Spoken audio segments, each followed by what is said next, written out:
All right, we're live on most besides X and Instagram. Always a problem with Instagram, but we're here. I can't refresh anything, guys. We'll cause some issues, but we've got my guys on LinkedIn. All right, and welcome to Dangerous After 40, episode 6. Muscle equals survival, not aesthetics. Okay. Today's going to be a pretty short one, guys. I won't keep you long. I'm going to get straight to the point. All right. So, gents, look. First of all, hopefully you can hear me. And I've got a quick question, right?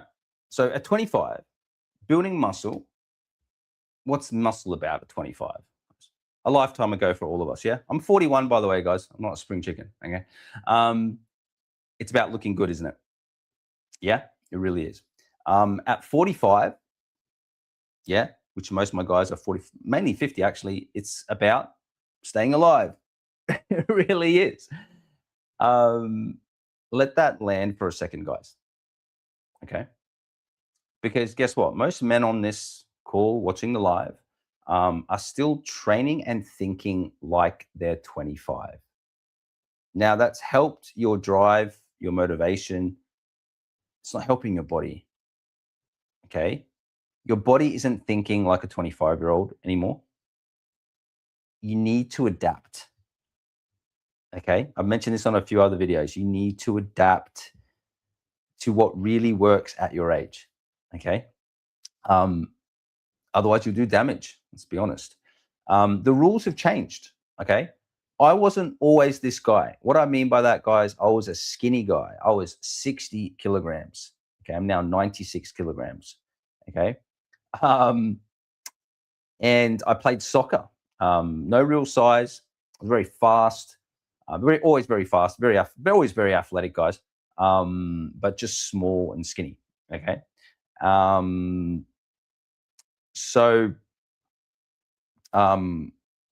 Yeah. Sorry. And then I joined the army, basically. Okay. So after the soccer stuff, I joined the Australian infantry as a soldier.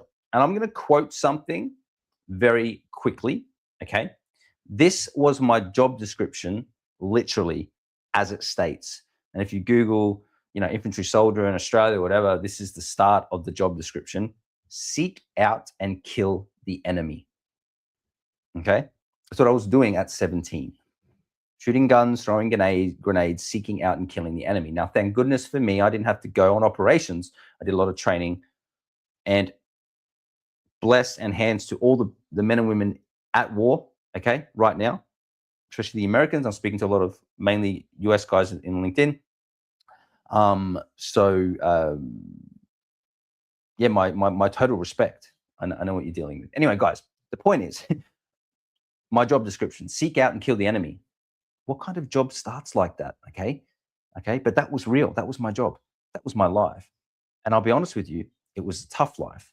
Okay, if you have a look at my job description now on LinkedIn, what does it say? Helping men over 40 live a dangerous life. Like, what a contrast, right? And as I said, it was a tough time. I got bullied, guys. I got bullied properly.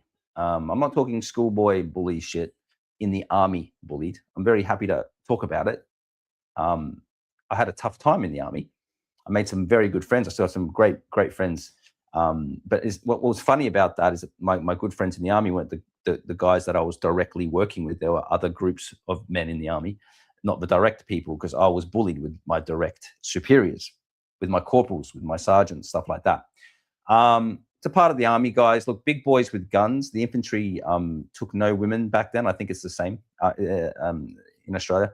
But it's schoolboys with guns, like a big schoolyard with a lot of guns, a lot of testosterone. Right. So I had to, and my superiors were bullying me. I was racially bullied, guys. Racially, it was really tough. And I had to make a decision in the army to not be that guy. I had to stand up for myself. Right. So I know this sounds like a typical bullied to muscle story, but that's my story. I'm sorry. And I built my body. I got bigger. I got stronger. Right.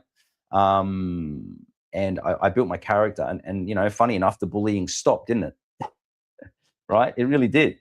And I saw big guys in the army, and they were respected, right? They had presence, and they'd walk in a room and be like, oh, but even the corporals, even the sergeants would be like, shit, this guy takes care of himself. I better not fuck with him. Not from a physical standpoint. Actually, in the army, there was a lot of hitting and a lot of fighting. But as adults, crazy, right? It's crazy, crazy time. But the point is, guys, they were respected, and I, as a young man, I needed that, and so I built my body, and that's what fueled my obsession. It really became an obsession. I saw results within a couple of months. My doctor in the army was asking me if I was on steroids because I gained 10 kilograms in the first 2 months, I think. And I was just eating a lot of chicken and doing all that shit. And he's like, are you taking steroids? And I think one of the biggest reasons he probably asked me is because I think a majority of the guys were taking steroids in the army, I'll be honest. And I just had to come to that realization. I only came to that realization, probably when I left the army. I wasn't in that circle. I didn't understand. I was a young man. But anyway, the point was, he asked me, I said, what the fuck are you talking about? Just eating chicken, right? Anyway, I saw the great results, and that fueled my bodybuilding. I became London champion in the UK. I've jumped on the British stage. I've done the Natural Olympia. I've done it all. I'm completely obsessed, guys. I would do up to 4 competitions per year, right? And you know what was interesting about that, guys? I built an aesthetic, and I built my muscle, and I stopped getting bullied, and I was getting attention from women, and I built my confidence and that kind of stuff, and it built my identity, right? And I know a lot of you feel that way about your body. It's very important. But I didn't do that for the aesthetics, guys. It was all, after a while, it became a competitive thing. It became the improvement. And your focus changes. Even at 20, when I started it, and then 25, things started changing. And for a young man, it is aesthetics, right? 25, 30. And at that age, you can get away with sloppy training. You can get away with poor structure. You can get away with the old playbook. You can get away with long breaks, that kind of stuff, right? And you can still look decent because your metabolism is high, and whatnot. But look, after 40, guys, it's a different game. You can't do the same shit you did when you're 25. Your muscles are no longer aesthetic, okay? They are holding your fucking shit together. Your muscles are holding your body together. Okay. You're on a steady decline. Start fucking lifting. Stop all this cardio. We'll talk about that in a sec. But muscle is now your metabolism, is now your hormone support. Okay. I'm not sure if you heard this term, guys. Muscle is the organ of longevity. I know it sounds cheesy, but it's a real term. Okay. Muscle is now injury prevention, and muscle is now your longevity insurance. I call this your insurance policy for a long life, okay? Lose muscle and everything declines. Your energy will drop, your fat goes up, your testosterone drops, your recovery tanks. This isn't theory, guys. It's just science and data, and that's happening to most men right now. It really is. And I'm going to be honest here. Look, most men on LinkedIn, you've nailed business. You've got the money, all right? You've got the status. You've got the power, you've got the family, but your health, most of you guys, most of you have put this last. Maybe you're getting back into it now, right? But you put it last. It's hard to devote so much time into work, business, money, family, and then try to keep your health going when health should be number one, guys. But I understand that. But you've had it completely backwards. You've had it completely backwards. If you haven't fucking flipped the switch, it's time to do it. If you're 50, 60 and have not made health and fitness your main focus instead of your money and your fucking and other shit, it's time to flip the switch. You've built the bank account. You've neglected your body for fucking 30 years. Let's flip it, guys. Okay? Health is number one now. Now it's number one. I know you like to think it's number one. It's never been fucking number one. And what's the point of all this success if your body breaks down at 60, 70 and you have a fucking heart attack and your knees are gone and your back's gone and you're wobbling around, okay? Let me paint this clearly. Your goal now is not to look strong. It's to live a dangerous life for decades. What I mean by dangerous, it's a sound body structure, okay, healthy hormones, reduce body fat, okay, and to walk your daughter down the aisle, literally to walk your son and daughter down the aisle, to play with your grandkids, to get down and fucking crawl around and roll. Like, to get off the floor without help. This shit is real, guys. In 20 years, if you're 50, you'll be 70 in 20 fucking years. It's going to come about quick. Because here's the truth no one talks about after 60, 70 years old. The biggest cause of death is falling. It's falling and breaking something. It's internal bleeding. It's not fucking heart attacks, guys. Your leading cause of death is falling and internal bleeding.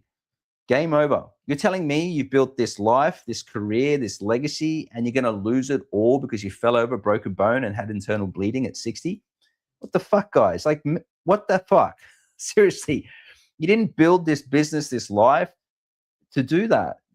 It's time to start building your body and start applying your insurance policy. It's pure neglect to your health and your body and your family. If you're not taking care of your muscle, you're not taking care of your family. Okay. And here's where it gets worse, guys. Most men over 40, they stop lifting. They do. You're ready for fucking retirement. You're 50. I'm going to wind down. Absolutely not, guys. Start improving your body. And then what I hear is you just do endless amounts of cardio. Like, cardio is great, guys, but it's not your insurance policy for a long life. It's just helping the heart, and the strength training helps the heart more than the fucking cardio. Eat clean. And you know, whatever that means to you guys, that's all I get back about nutrition. I eat clean, Andre, and you don't even know what fucking clean means. You really don't. It's high protein and what I eat healthy and eat vegetables and fruit. Yeah, but that's it, guys. You need to understand a little bit of macronutrients just to get by. Okay, most men undereat the protein and the fats anyway. And younger guys in your 20s, you know, you can get away with bad nutrition, but you can't post 40. Okay. And another thing, guys in their 20s today and their 30s, more 20s, 30s, they're lifting. They understand that it's important. Now, but I am speaking to the 40, 50-year-old generation right now, and that is my guys in my academy. And I want you to, if you're not, you know, if you're not lifting right now, I want you to have like a look at your fathers. Most of your fathers, guys, that, you know, they didn't lift. They still don't, obviously, because they're a lot older, but it's hard to get a 70, 80-year-old man to start lifting, right? It's not in their genes, but they were doing a lot of cardio, weren't they? They were cycling, right? And that was the thing for that generation. That's the reality. But here's the good news, guys. It's not too late for you, all right? You need structure, you need strength training, not just cardio, and you need proper nutrition, and you need consistency. And you need a plan, because the shit that you did year 25 is not going to work. Okay, guys, I mean, we've had guys come off blood pressure medications in just a space of a few months. I recently had a guy just come off his insulin needles. I had a guy in ex-military into cybersecurity who got off his antidepressants, his insulin needles. His doctor was astounded by what happened in 3 months. You can drop fat, rebuild muscle in just months, not years. You're not too old. Your body is far more adaptable than you think. All right. All right, guys. I told you this would be a short one, but I rambled a bit, and actually it turned into a bit of an ass kicking. That's all it was. I'll be honest. My other lives are a little bit more informative, but I'm just kicking your ass today, guys. But someone needed to say it. Someone needs to do it, because no one else is fucking doing it. Your wife's not going to tell you to do it. You're probably a CEO of a big company and no one else is fucking telling you to do anything. Okay. But deep down inside, you know where you're at. You may be going great in other areas, but sort your fucking body out, build the muscle, which is your insurance policy for a long life, to see your daughter and go down the aisle, and also, you know, live a long life with your grandkids. All right. So if you're ready to actually make health a priority, and strength training specifically, now, not fucking next month, not when work slows down, which is the fucking same thing all the time. Send me a message with the word ready. We'll have a proper conversation. No bullshit. We'll just have a nice little plan and structure and personalized strategy for you. But I'll see you all on episode 7. Peace. And I'll try to be a little bit nicer next time, guys. All right. Peace.